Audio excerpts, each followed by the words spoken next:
আসসালামু আলাইকুম। আমার প্রাণপ্রিয় ভাই ও আপুরা, তোমরা সবাই কেমন আছো? আশা করি আল্লাহর অশেষ মেহেরবানিতে তোমরা সবাই পরিবার পরিজন নিয়ে অনেক অনেক ভালো আছো। আমিও আল্লাহর অশেষ মেহেরবানিতে আলহামদুলিল্লাহ এখন একটু ভালো আছি। আজকের ভিডিওটি দুপুরের রান্না থেকে শুরু করে দিয়েছি। আজকে দুপুরে আমি লাউ রান্না করব। লাউ তেলাপিয়া মাছ দিয়ে ভেঙে রান্না করব, নতুন আলু দিয়ে বেগুন দিয়ে ঝোল করব এবং লাল শাক ভাজি করব। এগুলো আমি অফ ক্যামেরা রান্না করে নিয়েছি। এখন তোমাদের শুধু দেখাচ্ছি আমি লাউ দিয়ে তেলাপিয়া মাছ দিয়ে কিভাবে রান্না করি।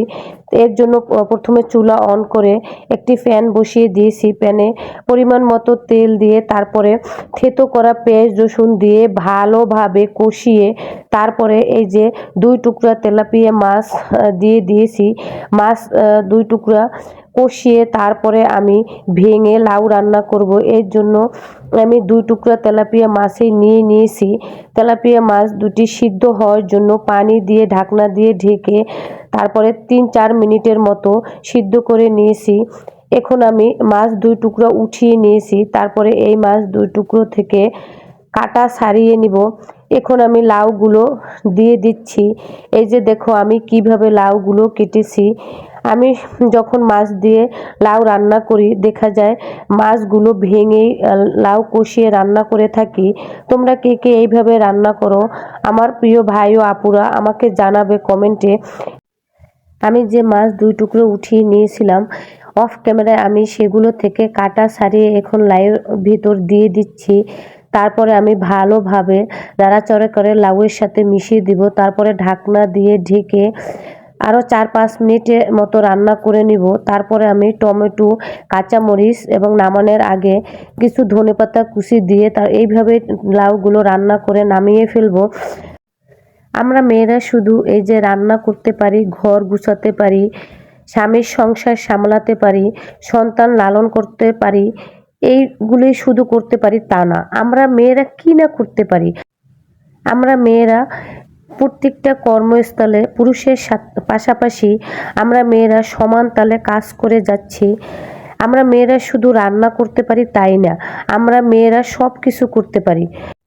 যারা মহিলা ডাক্তার তারা দেখা যায় ডাক্তারি করার পাশাপাশি তারা কি সন্তান লালন পালন করতেছে না, সংসার সামলাতেছে না? তারা কিন্তু দেখা যায় ডাক্তারি করার পরে তারপরে বাসায় গিয়ে সংসারে সব কাজকর্ম করতেছে, সন্তান লালন পালন করতেছে। আজকে আমি তোমাদের একটি সেলোয়ার কাটিং করে দেখাবো এবং সেলাই করে দেখাবো। এই যে আমি প্রথমে 2.5 গজ কাপড় নিয়েছি।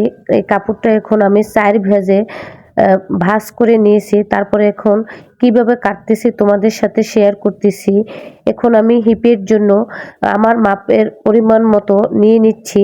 মাপটা বললাম না, কেননা তোমাদের এক একজনের এক এক রকম মাপ, এর জন্য বলতেছি না। আমার যতটুকু প্রয়োজন ওই পরিমাণে আমি মেপে নিচ্ছি। তারপরে এখন পায়ের দিকটা মাপ দিয়ে তারপরে দাগ দিয়ে নিচ্ছি। তারপরে আমি একটি স্কেল দিয়ে দাগটা ভালোভাবে দিয়ে নিচ্ছি। এখন আমি কেটে নিব। এই মিশিংয়ের কাজটা কিন্তু আমি আমার বিয়ের পরে শিখিনি। এই কাজটা আমি লেখাপড়া করার পাশাপাশি শিখেছি। তাহলে তোমাদের আমি গল্পটা শেয়ার করি। আমার মা কিন্তু আগে যুগে হলেও সে কিন্তু একজন আধুনিক যুগের মহিলা এবং শিক্ষিত মহিলা।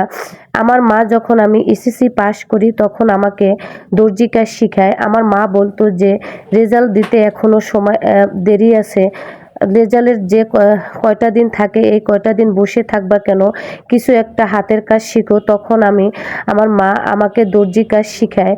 তারপরে যখন আমি এইচএসসি পাস করি তখন আমার মা আমাকে কম্পিউটার শিখায়। এইভাবে আমাকেই শিখায় নেই শুধু, আমরা যে 3 বোন, আমাদের 3 বোনের বেলায় সেম একই রকম আমার মা আমাদের এসএসসি পরীক্ষার পরে যে কিছুদিন রেজাল্ট দেওয়ার মাঝখানে যে গ্যাপটা ছিল ওই কয়টা দিন আমাদের বসে থাকতে দেয়নি, আমাদের একটা না একটা হাতের কাজ শিখিয়েছে।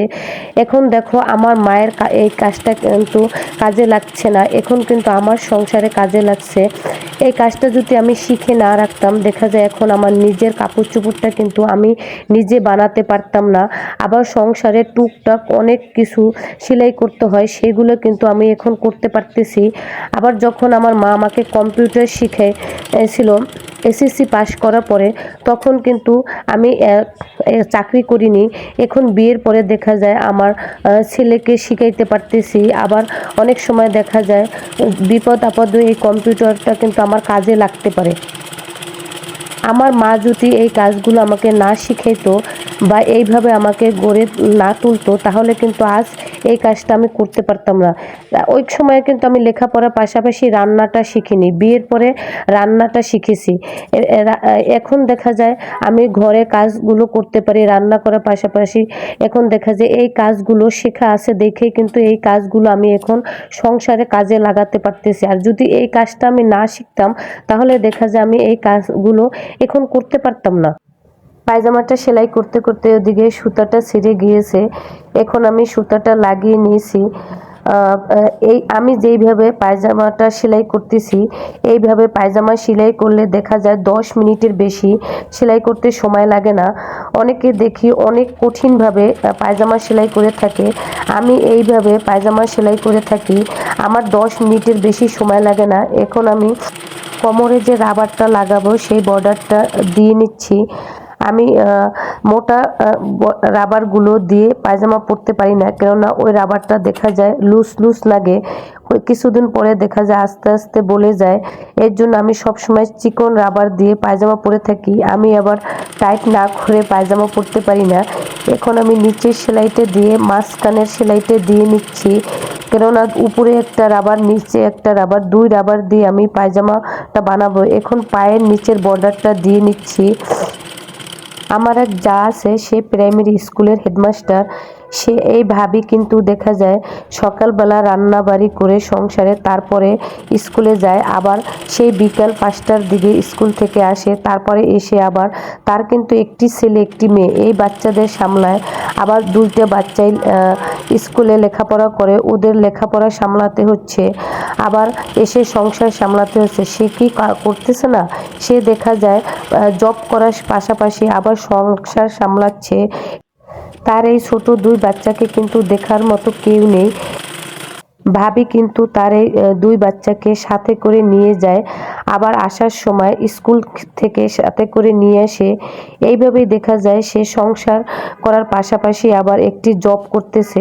আমি মনে করি প্রত্যেকটি মেয়েরই এইভাবে সংসার করার পাশাপাশি কিছু না কিছু করা দরকার, কেননা একটি মেয়ে স্বাবলম্বী না হলে তার সমাজে গুরুত্ব থাকে না। আমার কিন্তু পায়জামাটা সেলাই করা হয়ে গিয়েছে। এখন আমি মাপ দিয়ে রাবারটা কেটে এখন রাবারটা লাগিয়ে নিয়েছি। এখন এই যে দেখো আমি এইভাবে হাত দিয়ে তারপর গিট্টু দিয়ে নিয়ে নিয়েছি। এটি কিন্তু আমি মেশিন দিয়ে করতে পারতাম, সেলাই করে নিতে পারতাম। এইভাবে সেলাই করে নেইনি, কারণ দেখা যায় এই রাবারগুলো যদি বড় হয়ে যায়, তাহলে আমি এই গিট্টুটা খুলে তারপরে আবার নতুন করে রাবার লাগিয়ে নিতে পারবো। এর জন্য আমি এইভাবে লাগিয়ে নিয়েছি। তারপরে যে রাবার লাগানোর জন্য একটি ফাঁকা জায়গা রেখেছিলাম, ওইটাকে সেলাই করে দিয়ে দিলাম। এই যে দেখো আমার প্রাণপ্রিয় ভাই ও আপুরা, আমার পায়জামাটা কিন্তু বানানো হয়ে গিয়েছে। আমি যদি এই পায়জামাটা দর্জির কাছে বানাতাম, তাহলে দেখা যায় আমার কতগুলি সংসার থেকে টাকা খরচ হতো। তারপরে আবার এই পায়জামাটা বানাতে আমার দর্জির দোকানে যেতে গাড়ি খরচ যেত। দেখেছো তো আমার পায়জামাটা বানানো কি খারাপ হয়েছে। কত অল্প সময়ের মধ্যে আমি পায়জামাটা বানিয়ে ফেললাম। তারপরে এই যে দেখতেছো বেসিংয়ের এখানে যে আমার একটি হ্যান্ড তোয়ালে আছে, এই তোয়ালেটা কাপড়টা কিভাবে যেন সুতা বের হয়ে গিয়েছে। আমি ভাবলাম যে এটা ফেলে দেব কেন, এটাকে নতুন করে একটা ডিজাইন করে নেই।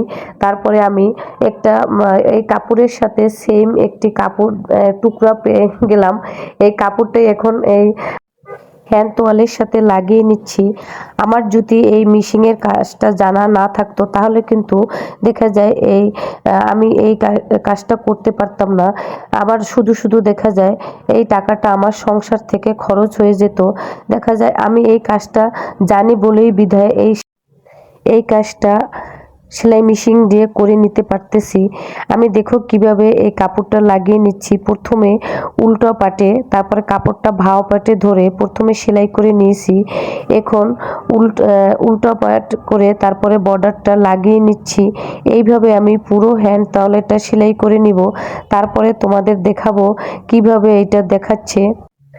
আমার প্রাণপ্রিয় ভাই ও আপুদের উদ্দেশ্যে একটি কথা বলবো, আপনারা দেশ বিদেশ থেকে যে যেখান থেকে আমার ভিডিওটি দেখতেছেন তারা প্লিজ আমার ভিডিওটিতে একটি লাইক দিতে ভুলবেন না। আমার চ্যানেলটিতে যদি নতুন হয়ে থাকেন তাহলে আমার চ্যানেলটিকে একটি সাবস্ক্রাইব করে নেবেন, আমার পরিবারের বন্ধু হয়ে থেকে যেতে পারেন। আর যদি বেশি ভালো লেগে থাকে তাহলে আমার ভিডিওর লিঙ্কটি শেয়ার করতে ভুলবেন না। তোমাদের সাথে কথা বলতে বলতে ওদিকে আমার তোয়ালেটা সেলাই করা হয়ে গিয়েছে। এখন আমি তোমাদের স্টানে লাগিয়ে দেখাবো যে এটা কিরকম হয়েছে। আমার প্রাণপ্রিয় ভাই ও আপুরা, তোমরা সবাই পরিবার পরিজন নিয়ে ভালো থেকো, সুস্থ থেকো। আল্লাহ তাআলা যেন তোমাদের নেক হায়াত দান করে। আজকে এই পর্যন্তই। আগামীতে কোনো নতুন ভিডিও নিয়ে তোমাদের সাথে দেখা হবে। আল্লাহ হাফেজ।